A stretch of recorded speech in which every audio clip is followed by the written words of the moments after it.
you are practicing your profession and other stuff that we usually do. Ito yung karaniwang ginagawa po natin bago po mag-COVID-19. Marami po tayong dating ginagawa, yung ating kagawian. Now, ngayon sa kasalukuyan po, our current situation. Titingnan po natin, let's see the current situation. Let us look at the picture. There is a social distancing. Kita po natin, no? Mga checkpoints, military around the corners. Wala nang laman ng mga malls and restaurants. They are closed. And the streets are so quiet. This is not the normal days for us. Now you can see the difference. You can see now the difference. Makikita po natin ang pagbabago, pagkakaiba. Tila baga tayo po ay nabigla sa mga nangyayari. Kaya ang ating topic ay napapanahon. In the book of John chapter 6 verse 16. But Simon Peter answered him, Lord, to whom shall we go? You have the words of eternal life. And this is my preaching. To whom shall we go? The reason why people need God, because of the basic needs. Pag sinabing basic needs po, food, water, clothing, and shelter. Pag isa ang wala dyan, mahirapan.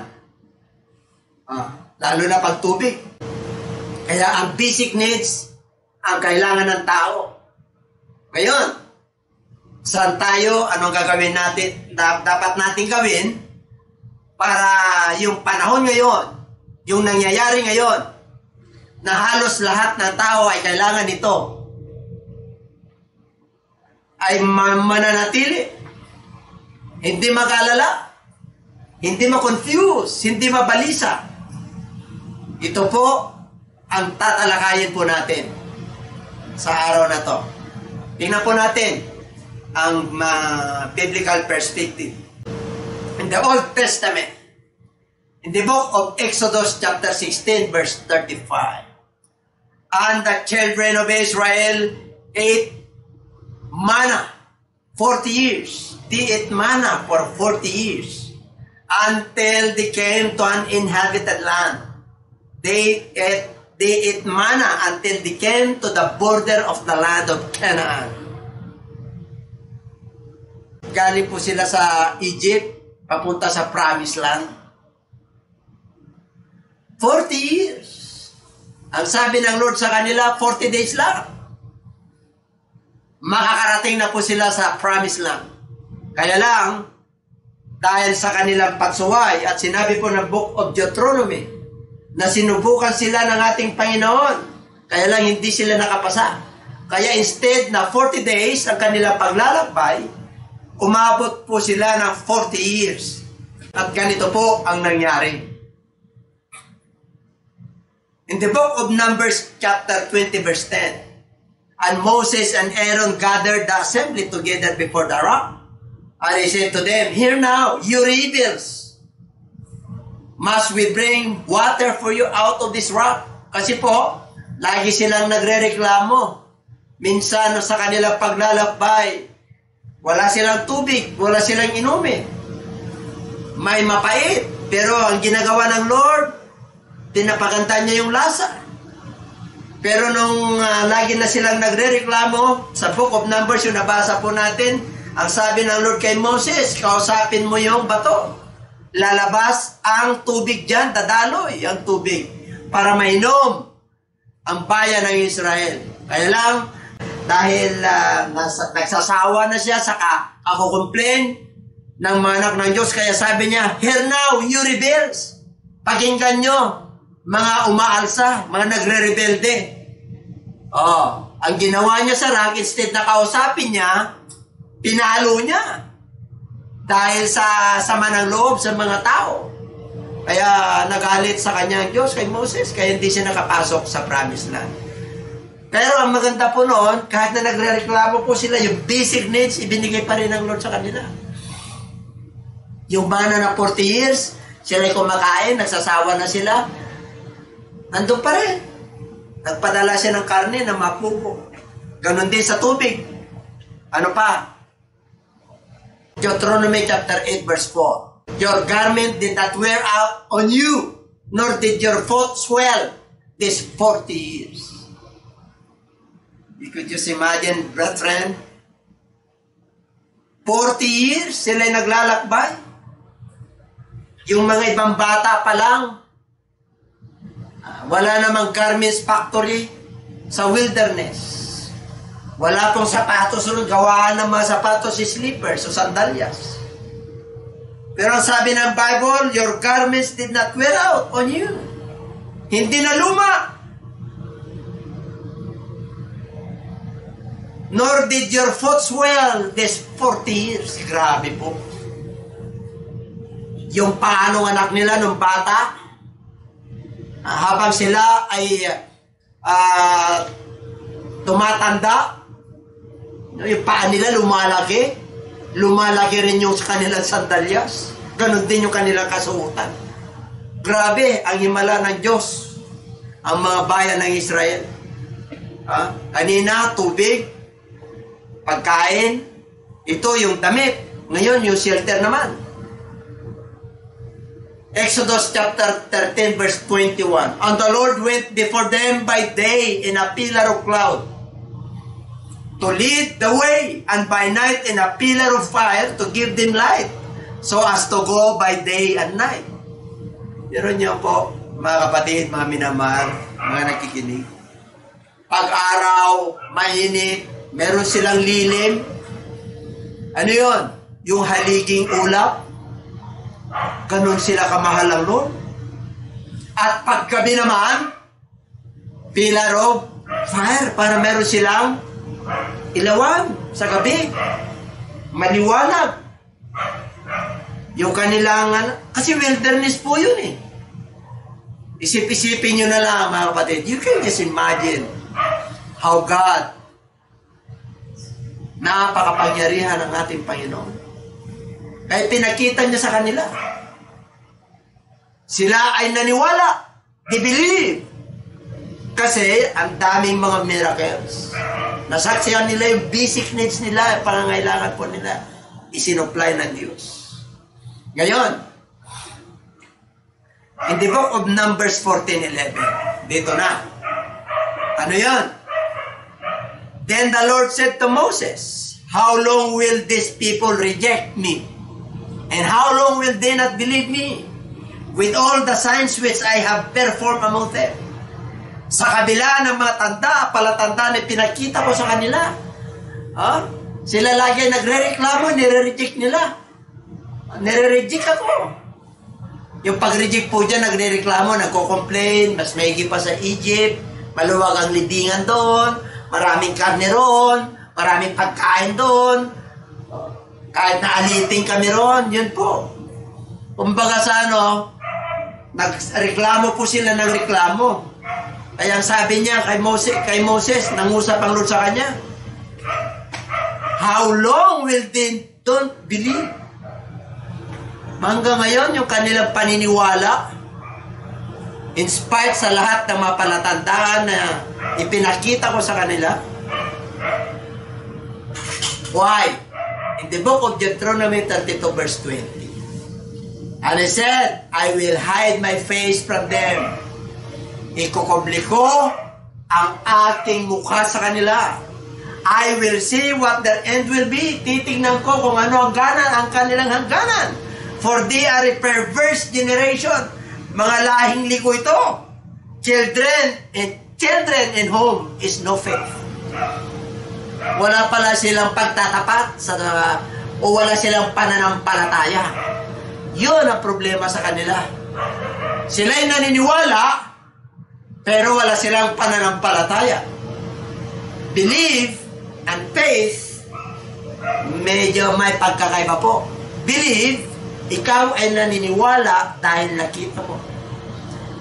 Ang pananampalataya ay yung mga bagay na hindi nakikita, pero pinapaniwalaan mo. Ang ibig po sabihin, Ang mga bagay na nakikita yung mga himala, makita nila. Yung tubig, nagiging, yung mapait, nagiging maayos, matabang. Yung pagkain nila, na sabi ng Bible, food of the angels. Nakita lahat nila yung himala. Yung kanilang shelter, pagkaaraw, at saka pagkagabi, yung pillar of cloud and pillar of fire. Naniniwala sila roon. Kaya lang, pag naranasan na naman nila pagkauhaw, pagkagutom, at kainitan, at kaginawan, yan, nagre-reklamo na naman po sila. Bakit? Nakalimutan po nila yung mga himala ng Diyos. Kasi naniniwala lang sila sa kasalukuyan na kanilang nararanasan. Ang pagtitiwala o ang pananampalataya, kahit na nararanasan na po nila yung ginaw, yung gutom, yung uhaw, hindi pa rin sila dapat magreklamo. Yun ang number 1 po natin sa Old Testament. Number 2, sa New Testament po tayo. Pag sinabing New Testament, ito na yung pagbaba ng Misaya. Ito na yung pagpapakilala ni Jesus Christ sa kanyang sarili sa mundong ito. Bukod sa mga propeta, bukod sa kautusan na nasusulat, bukod sa amang nasa langit. Okay, ito pinakilala niya na. In the book of Matthew chapter 6 verse 25 to 34, yung topic po na yan ay yung pagkabalisa. Therefore, I say to you, do not worry about your life, what you will eat or what you will drink, nor about your body, what you will put on. Is not life more than food, and the body more than clothing? Basic needs ulit. Kasi yan talagang kailangan ng tao eh. Sa panahon po ngayon, talagang lahat po, walang exempted. Namumroblema na rin, pati gobyerno. Mauubos din ng pera, pundo ng gobyerno. Kung magtagal ito. Kaya dito po, maging dito po, sa kasulatan ng The New Testament, wag daw tayong mag-alala sa buhay na to. Ano ang ating kakainin? Ano ang ating inumin? Ano ang ating isusuot? Is not life more than food and the body more than clothing? Di ba mas maigi, mas mahalaga ang buhay kaysa pagkain? Kahit may pagkain ka, kung wala kang buhay, yun na ibig sabihin. And the body more than clothing? Kahit na may damit ka, kung patay na yung body, wala rin. Ngayon, kaya dito po, in the book of Matthew chapter 6, kaya sabi ng Lord, tignan nyo yung mga ibon, hindi sila nag-impact. Now, if God so clothes the grass of the field, which today is and tomorrow is thrown into the oven, will He not more clothe you, O ye of little faith? Take note, little faith. Kanina sa Old Testament, no faith. Mayroon lang silang believe. Pero dito sa New Testament, oh, little faith. Bakit? Mas mahalaga ba yung buhay sa dadamit? Tingnan nyo, sabi niya, yung mga ibon. Hindi nag-imbak siya, pero pinapakain sila yung amang nasa langit. Look at the fields. Yung mga liryo, the lilies of the valley, dinadabitan sila ng Lord. Pero kinalaunay malalanta. Are you not more valued than they? Oh, ye little faith. Diba? Kaya sabi ng Lord sa book of Matthew chapter 6, pag sinabi mong 6:33 hanggang 34 ang pinakasolusyon niyang basic needs na yan But seek ye first. But seek ye first the kingdom of God and His righteousness. And all these things shall be added unto you. Tatapwat, unahin mo muna na pagharian ka ng Diyos. Una, pagharian ka ng Diyos at ang kanyang katwiran. At yung basic needs na to, idadagdag na lang sa'yo. Ang ibig pong sabihin, Kahit na hindi mo nahilingin sa Diyos yan, pakakainin ka ng Diyos. Kung wala ka man trabaho, may gagamitin ng Diyos na magpapakain sa iyo. Because you are more valued than sparrows, the birds of the air, and the lilies of the valley. Because God created us in His own image, the image of God. Alam niyo, mga kapatid, mga minamahal at nanonood po. Minsan, ang ating Panginoon, na kung malala niyo po, in the book of Matthew chapter 15, verse 20, then Jesus answered and said to her, O woman, great is your faith. Let it be to you as you desire. And her daughter was healed from that very hour. Nalala niyo po ito? Sa Canaanite woman, di siya pinapansin na sa likod. Ang ingay-ingay niya, humingi po siya ng kagalingan sa ating Panginoon. Hindi siya pinansin ng mga alagad niya. Maging ang ating Panginoon, hindi siya pinansin. Sabi niya, yung aking mission, yung food na to, para sa anak ng Diyos lang. Hindi ko ibibigay sa aso to. O ano sabi nung Canaanite woman? Kahit na yung mumulang, kinakain ng aso Kaya ano sabi ng Lord? Oh woman, great is your faith. Meron pa isa example. In the book of John chapter 6 verse 5. Then he lifted up his eyes and seeing a great multitude coming toward him.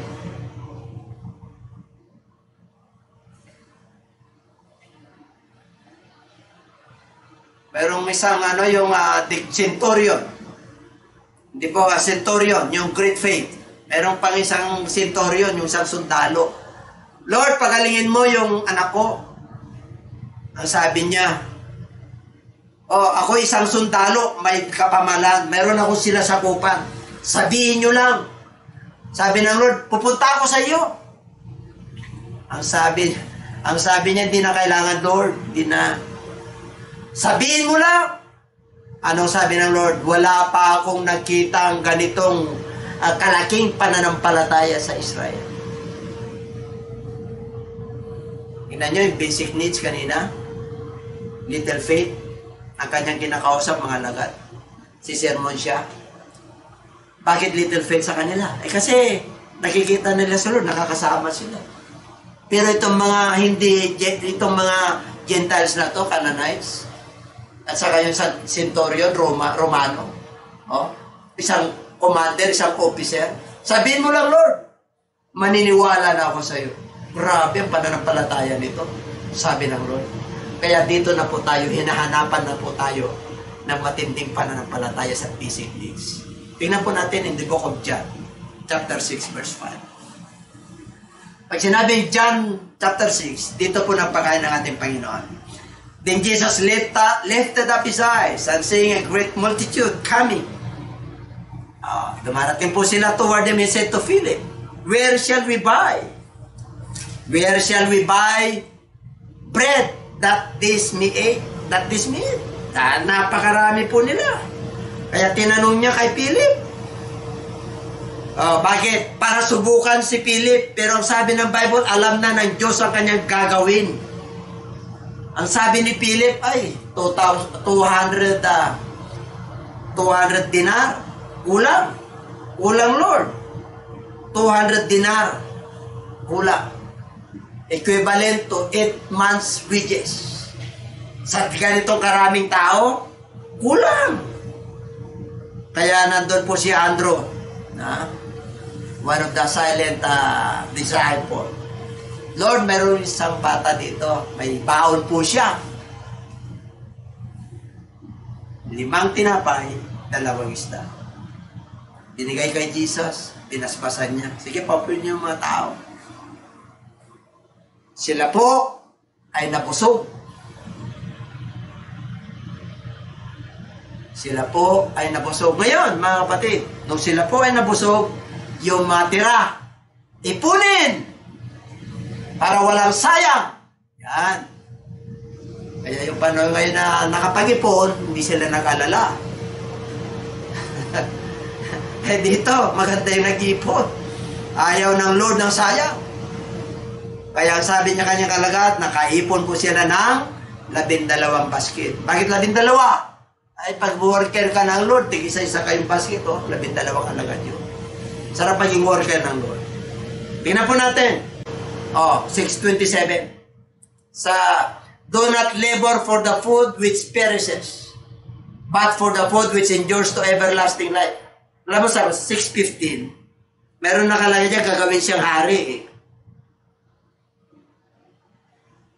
Gagawin siyang hari sa chapter 6 verse 15. Kasi po, nagpakain po siya. Therefore, when Jesus perceived that they were about to come and take him by force to make him king, he departed again to the mountain by himself. Kasi po, nagpakain po siya ng napakarami. 5,000 lalaki. Sa Book of Matthew, besides women and children. According to Bible scholars, mga close to 10,000 na ba ang kanyang pinakain? Napakarami. Bakit hindi siya gagawing hari? Ay siyempre po, nabubusog po sila. Dumadami ng dumadami yung papagkain hanggang mabusog po sila. Ay siyempre po, wala makagawa ng basic needs na ganon. Kundi ang Diyos lang. Kaya pipilitin siya, take him by force. Kaya umalis po siya. Kaya sa John chapter 6 verse 27, bakit nandito na kayo, Lord? Hinahanap namin kayo.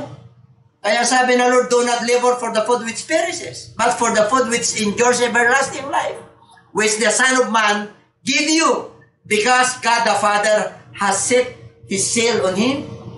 So, kayo ay hinahanap nyo ako, hindi dahil sa palatandaan. Hinahanap nyo ako dahil sa pagkain na inyong nakain at nabusog kayo. Anong nais ng Lord? Ang sabi ng Lord, in the book of John, chapter 6, verse 35, and Jesus said to them, I am the bread of life. He who comes to me shall never hunger, and he who believes in me shall never thirst. Dalawa po yan. Ang sabi niya, I am the bread of life. Pinakilala niya na yung sarili niya. Yung lumalapit sa kanya ay hindi na magugutom. At yung naniniwala sa kanya ay hindi na mauhaw. Kaya itong bread of life, ang sabi nila, ay gusto namin yon. Yung aming ninuno, pinakain kami ng mana. Yung mga ninuno namin, ang mga ninuno nyo namatay na. Yung nagbigay sa kanila ay yung Father. Kaya sabi niya, I am the bread of life. I am the living bread. Kaya in the book of John chapter 6 verse 50, this is the bread which comes down from heaven, that one may eat of it and not die. Bumaba na ito.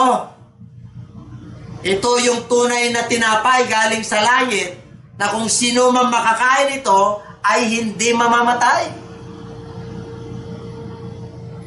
This is the bread which came down from heaven, not as your fathers ate the manna and are dead. He who eats this bread will live forever. When Jesus knew in himself that his disciples complained about this, he said to them, does this offend you? Okay. Sabi niya, okay, itong bread na to na bumaba. Nasasaktan ba kayo sa sinabi ko? Ngayon, tingnan po natin. It is the Spirit who gives life. Verse 63. The flesh profits nothing. The words that I speak to you are spirit and they are life. Manapin po sila dyan sa 6:58 yata yun. They were offended because, ang sabi ng Lord, unless this is the bread which came down from heaven, not as your fathers ate the manna and are dead. He who eats this bread will live forever. Why? Bakit sila na-offend? Kasi po, ang sabi niya, unless you eat my flesh and drink my blood, wala kayong buhay. Okay, the book of chapter 6 verse 53, then Jesus said to them, most assuredly I say to you, unless you eat the flesh of the Son of Man and drink his blood, you have no life in you. Whoever eats my flesh and drink my blood hath eternal life, and I will raise him up at the last day. For my flesh is food indeed, and my blood is drink indeed. He who eats my flesh and drink my blood abides in me, and I in him. Kaya sa 57 ang sabi niya, as the living Father sent me, and I live because of the Father, so he feeds on me, will live because of me. Kaya sa 50, this is the bread which came down from heaven, not as your fathers ate the manna, and are dead. Who eats this bread will live forever. Ang tinutukoy niyang bread po ito, yung kanyang sarili. Bakit sila nagsipatalikod? Bakit po? Kasi ang sabi niya, unless you eat the flesh of the Son of Man and drink his blood, you have no life in you. Naupin po sila. Natisod po sila. Nasaktan po sila. When Jesus knew in himself that his disciples complained about this, he said to them, does this offend you? Kasi mabigat na pananalita po yun. Isipin niyo po, ginawa nilang literal yung sinabi ng Lord. Nakainin niyo ang aking laman at inumin niyo ang aking dugo. Wala kayong buhay kung hindi niyo gagawin. Mga cannibalism na to. Kasi ginawa nilang literal, nakakainin nila yung laman ng ating Panginoon at inumin nila yung dugo. Kaya sabi ron sa susunod na verse, 63, it is the Spirit who gives life. The flesh profits nothing. The words that I speak to you are spirit and they are life. Kaya from that time, okay, pag sinabing John chapter 6 verse 66, o 666 po yan. From that time, many of his disciples went back and walked him no more. Wala na, nagsitalikod po silang lahat. Bakit? Mabigat yung kanyang pananalita. Grabe ang sacrifice nun. Biro mo, inisip po nila na kakainin yung kanyang body, yung kasi yung bread. At inumin yung kanyang dugo. Siyempre po, ginawa nilang literal. Kaya sila po ay natakot. Sila po ay nag-alala. Kaya sila po ay nagsitalikod. Sa John chapter 6 verse 66. Sa 67. Then Jesus said to the 12, do you also want to go away? Kayo rin ba alis? Wala nang naiwan, 12 na lang po eh. Yun yung alagad niya eh. Lahat nagsitalikod. Yung halos 10,000 plus na pinakain niya, lahat yun. Umuwi. May mga disciples din po siya doon. Marami. Kaya mula noon, wala na. Hindi na sila talagang sumunod sa kanya. Kasi mabigat yung kanyang pananalita. Dahil ginawa siya ginawa nilang literal yung body at saka yung dugo. But Simon answered him, Lord, to whom shall we go? You have the words of eternal life. Saan pa kami pupunta? Lagi si Peter, mga kapatid. Talagang nandun lagi si Peter na nakanta. Saan pa kami pupunta, Lord? Nasa iyo ang buhay na walang hanggan. Kami naniniwala at sigurado and know that you are the Christ, the Son of the living God. You are the Holy One. You are the only God. You are the Messiah.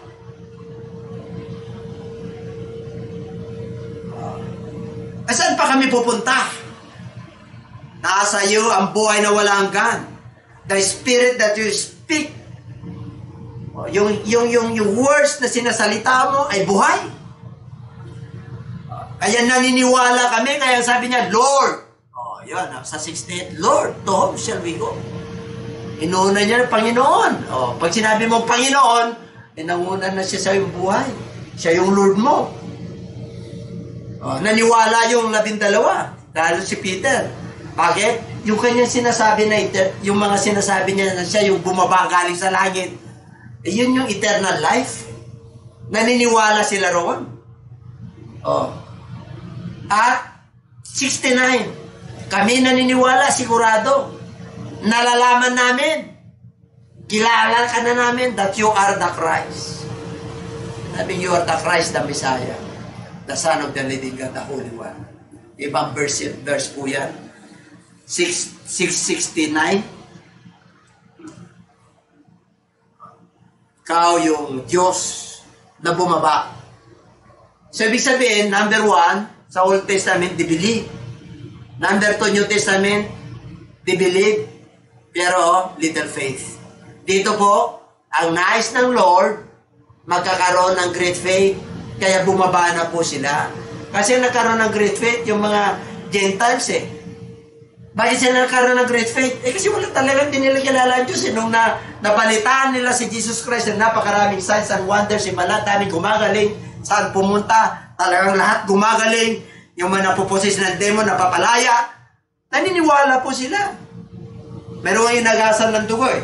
Mahawakan ko lang yung laylayan ng kanyang kasuotan, gagaling ako. Ganun po katindi ang paniniwala ng mga Gentiles.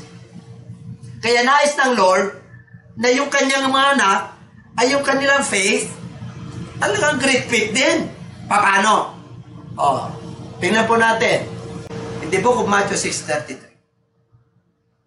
Ang nais ng Lord, huwag silang gaano mag-alala sa pagkain. Alam niyo po, ang mga Hudyo po, pinapaintulutan po na kami nakarating po ron noong 2013. At yun po ang aking hiningi sa Lord. Panginoon, kung desire ko talaga na makapunta sa bayan mo, sa bansa mo, Panginoon. Bago ako umalis sa ibang bansa, I am grateful, Lord, na kung bigyan mo ako ng pagkakataon, makarating po ako sa bansa mo. Noong 2013 po, pinarating po kami ng ating Panginoon, si Pastora. 2013, doon po kami nag-celebrate ng aming wedding anniversary. Hindi po kami sumama sa pilgrimage dahil sa sobrang kabalan po. So, 1 week po, nandun po kami. At ang mga Hudyo, pag alas 5 na po, nagsasara na po sila. Kahit na yung ang dami kang bibilin. Talagang hindi sila nakalala sa bukas. Ganoon na po yung faith nila ngayon. Talagang ang lifestyle po nila, yung kanilang bahay, mga limestone, mga parang lang po, walang mansion na talagang magagarbo. Yung kanilang hanap buhay po ron, mga sheep, mga mga pastor po sila. Nakakatuwa. At inabutan po kami ng Sabbath day po ron. Sabi nila, you can go to the open city kasi may pamimili doon. No, we want to spend our time here. Kasi gusto kong mag-observe ng Sabbath ng mga Hudyo. Ang alis po namin sa alas 7 ng gabi ng Saturday. Ay alas 12 ng tanghali, alas 3, dadaanan po kami. Ang flight namin is mga 12 o'clock. Nakita po namin, yung pag-celebrate ng Sabbath, sa restaurant po kami, sa hotel ng Jerusalem. Ang ginawa lang, merong pupunta-punta sila sa group, tapos may Bibles, merong mabasahin ng pinaka nila. Tapos pupunta-punta po sila sa iba't ibang mag-awit po sila, simpleng awit, tapos dadasal, may babasahin lang po. Tapos yung mga matatandang mga muupo, tapos nagbabasa-basa po sila hanggang mamaya. Inabot po kami ng ilang oras. Kasi yung pagkain doon, kakaiba. May pagkain ng Western, may pagkain ng mga Asian. Pipili ka. Pero talagang na-enjoy po namin. Nakakatuwa kasi nakasalamuha po namin yung mga anak ng Diyos. Kaya nakakatuwa po, simpleng buhay talaga po sila. Hindi na sila nag-alala. Kaya naturuan na po sila. Kaya dito po, sa atin po, dahil no COVID na ito, ang gusto ng Lord, saan pa kami pupunta sa panahon ng COVID? Napakita kanina, before COVID, yung mga karaniwang ginagawa po natin, parang Parang parang wala tayong pag-alala sa kinabukasan. Ang sasaya natin, party-party ro, party dito. Ang sasaya natin. Di ba? Di po ba? May mga iba pa talagang nightlife. Talagang halos, talagang bottomless yung kasiyahan. Dumating itong virus na to. Ano na ngayon? To whom shall we go? Saan? Di natin alam kung hanggang kailan po ito. Basic po ang kailangan natin. Ang mga malalaking company, talagang tulad na lang yung mga airplane. Sa Facebook nga napiloto po siya, ngayon nag-grab na lang. Bakit? Wala namang pasahero Kaya lalaki po ng mga expenses niyan. Anong gagawin? Ang dami tayong mga kapwa Pilipino, mga seaman, mga nakalagay sa cruise. Ilang thousands po. Anong gagawin ng gobyerno? Itong persa ayuda na lang ito, hirap na may sige na ayuda na lang, 5 million na lang Dati 25 million, 5 million na lang. Hindi natin alam kung hanggang kailan to. Kaya binigyan po tayo ng pagkakataon ng Diyos Kaya dito na po tayo.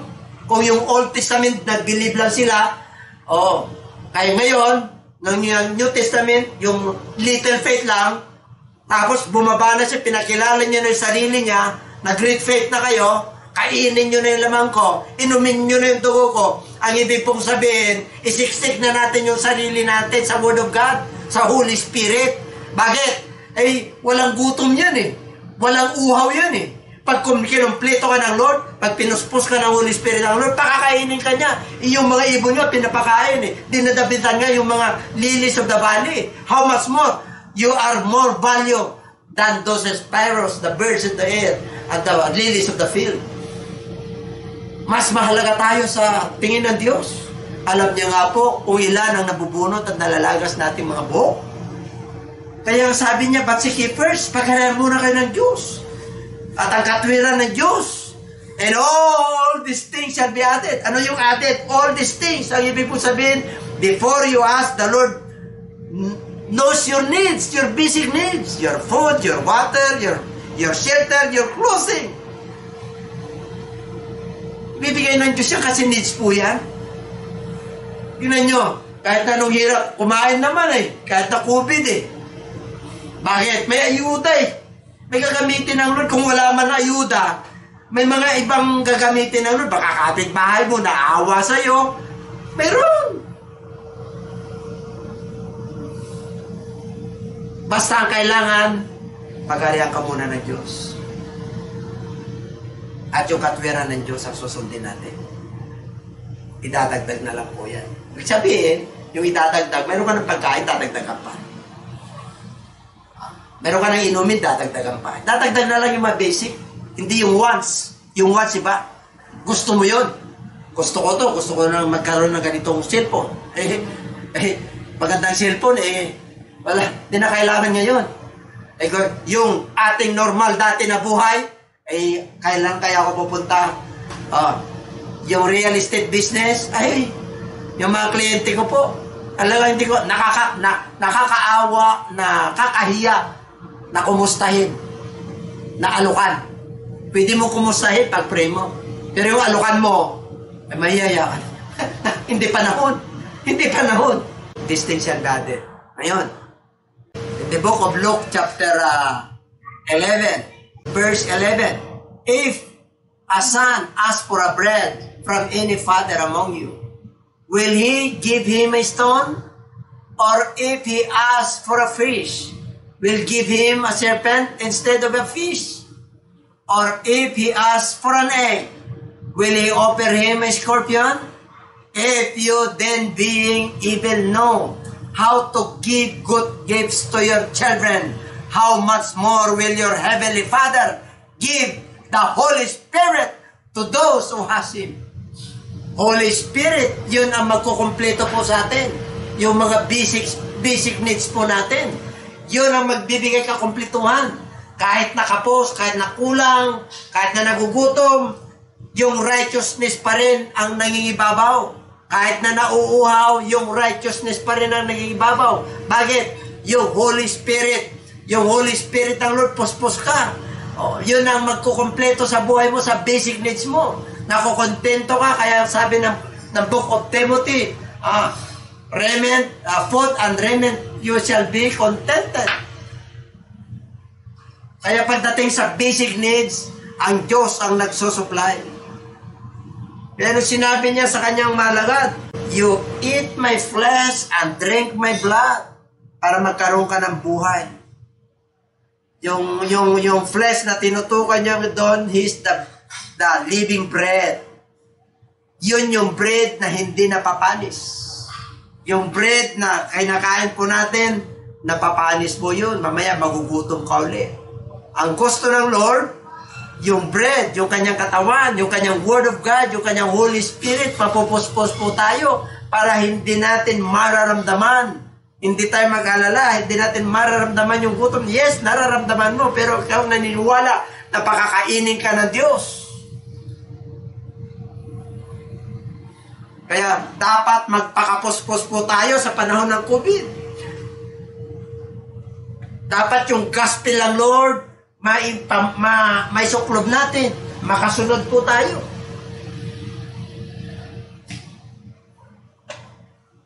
Para sa mga nangyayaring ito, sa kabila ng mga problema, hindi lang itong pandemic na to, hindi lang po dito sa Pilipinas. Buong mundo po yan.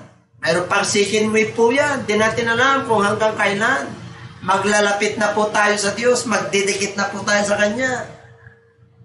Siya po yung sources ng basic needs, yung bread, yung water, yung raiment, yung garments, yung shelter, lahat ng pambayad natin sa kuryente, sa tubig, pambili ng pagkain, ay sa Kanya na po, siyang sources sa lahat. Kung ano yung sinabi niya, maniwala ka, manampalataya ka.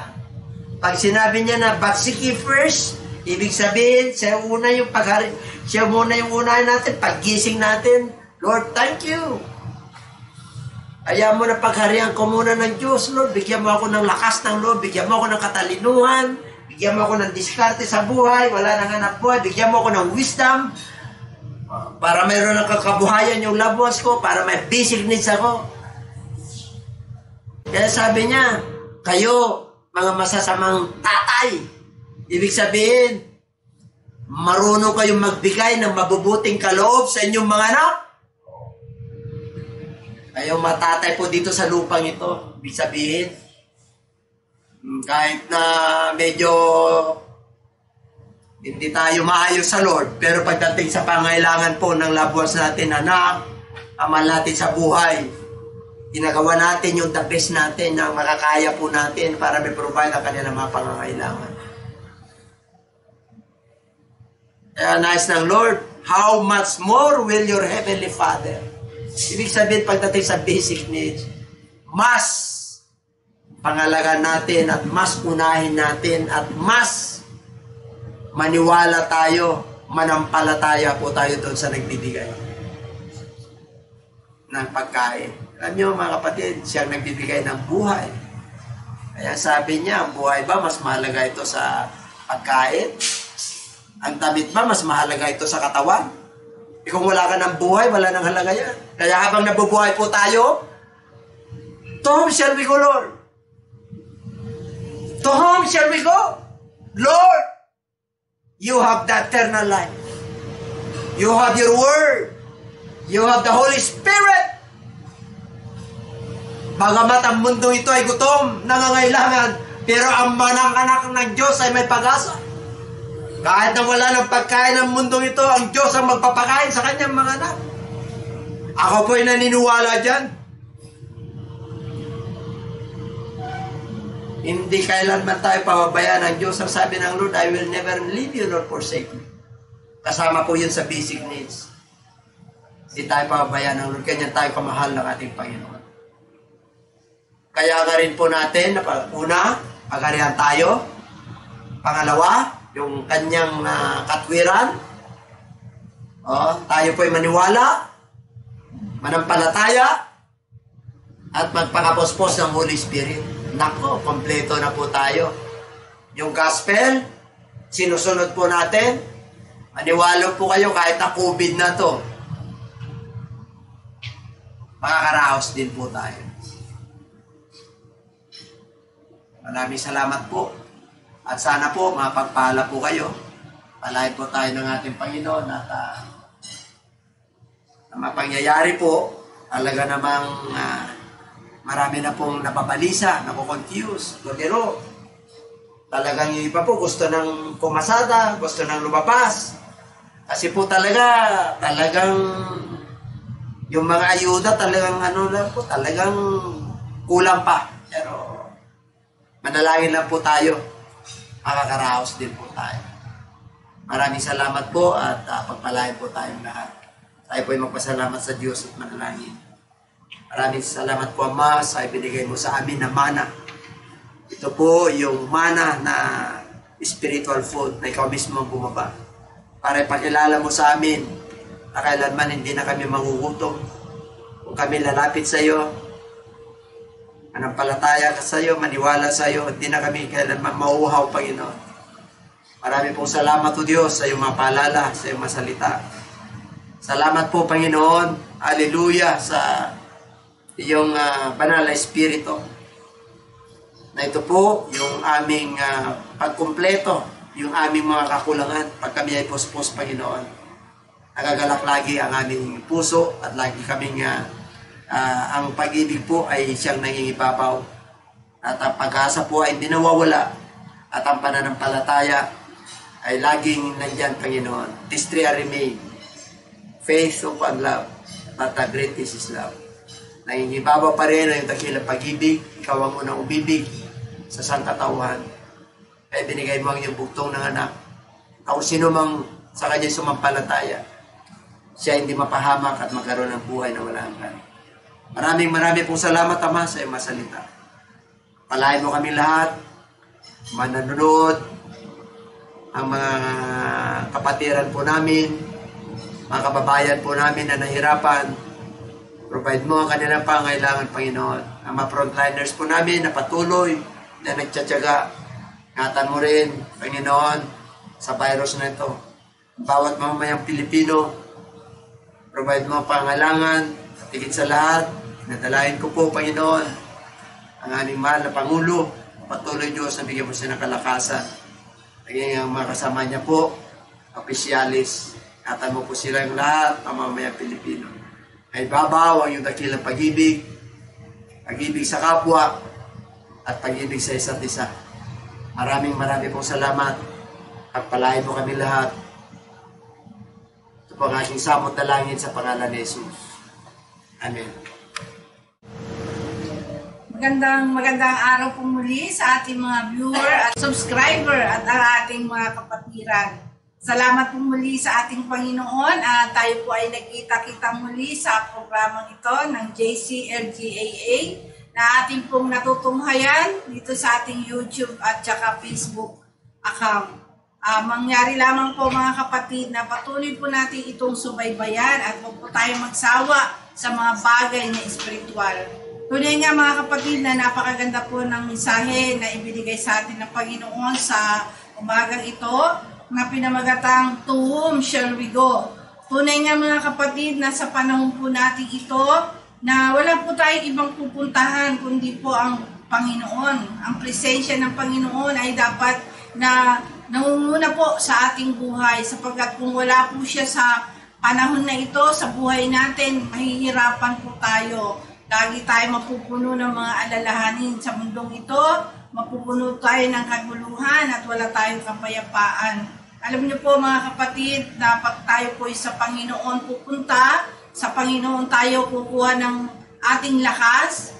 Tunay mga kapatid na makakasumpong po tayo ng bread of life, yung tunay na tinapay ng buhay. Wala po iba kundi ang ating Panginoon na kung saan sinasabi po na hindi na tayo magugutom.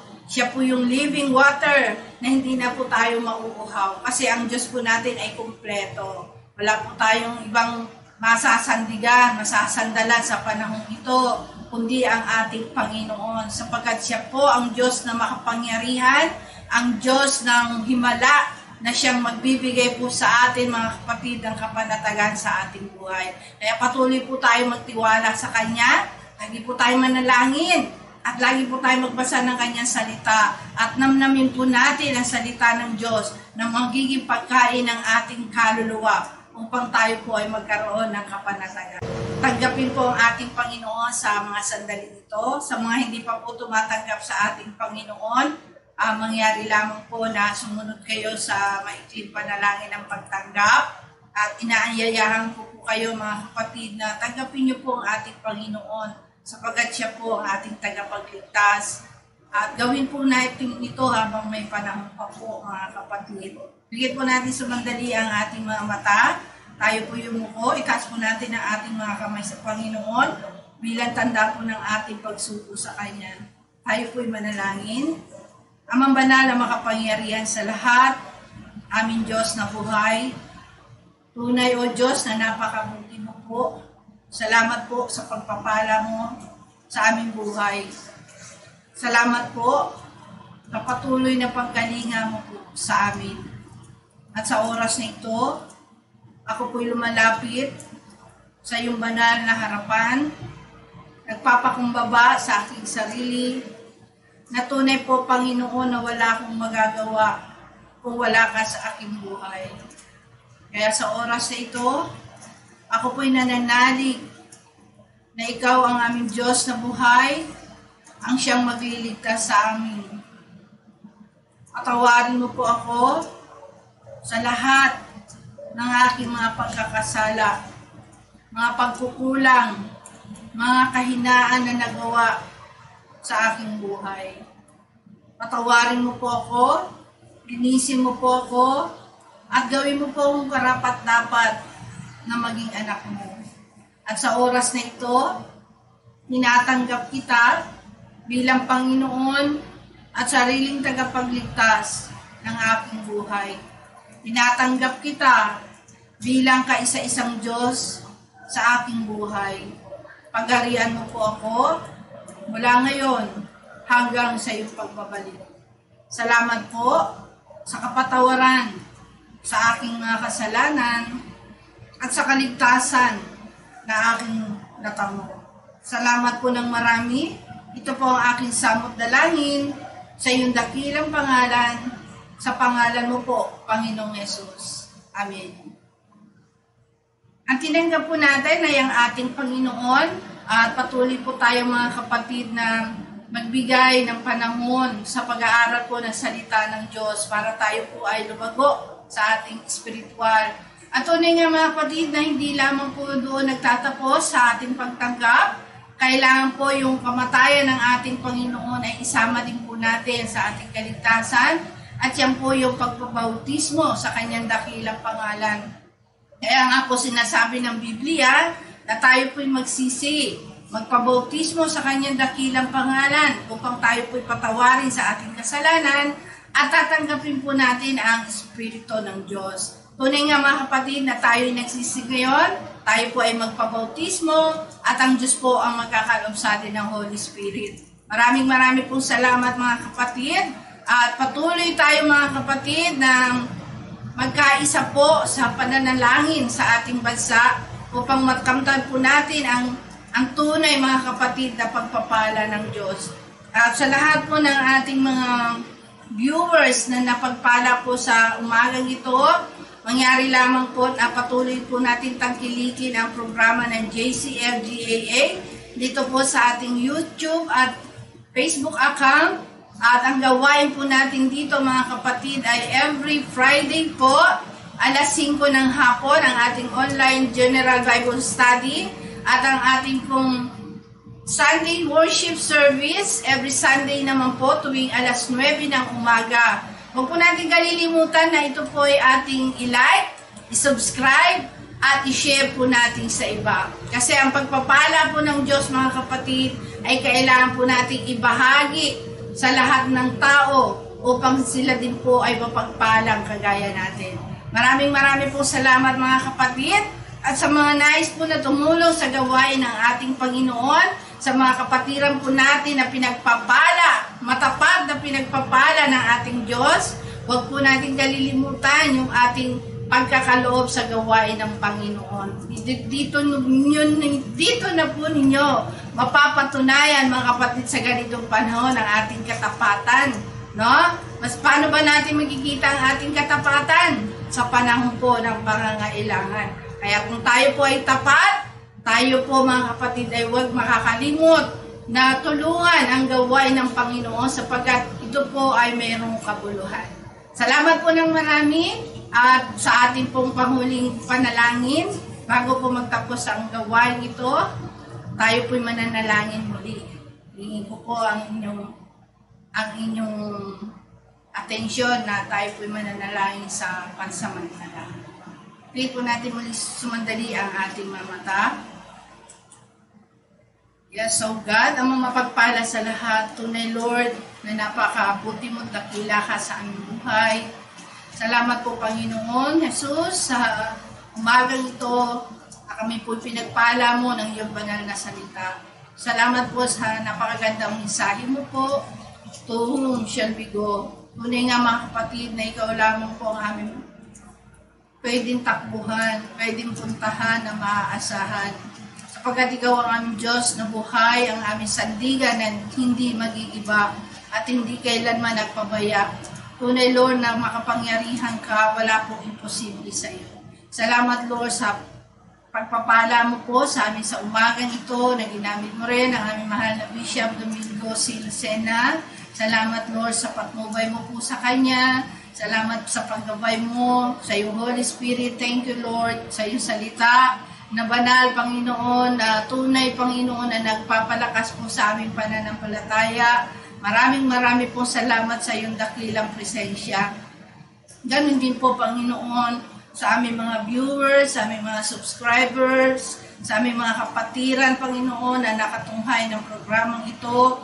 Nawa, Panginoon, patuloy mo silang palaguin, patuloy mo silang gawing masigla sa kanilang paglilingkod sa iyo, patuloy silang makakilala sa iyong kapangyarihan, patuloy silang magtiwala sa iyo, Panginoon, at patuloy silang makaalam ng iyong mga kalooban sa kanilang buhay, sa pamamagitan, Panginoon, ng pakikinig at pakikinig ng iyong mga salita. Marami po salamat, Lord, sa iyong patnubay.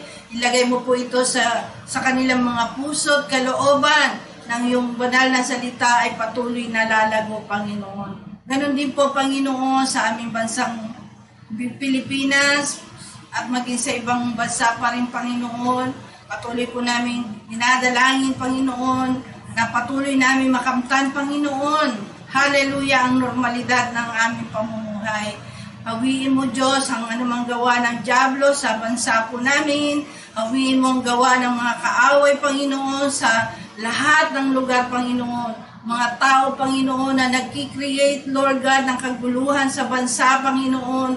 Dalangin po namin, O Diyos, hallelujah.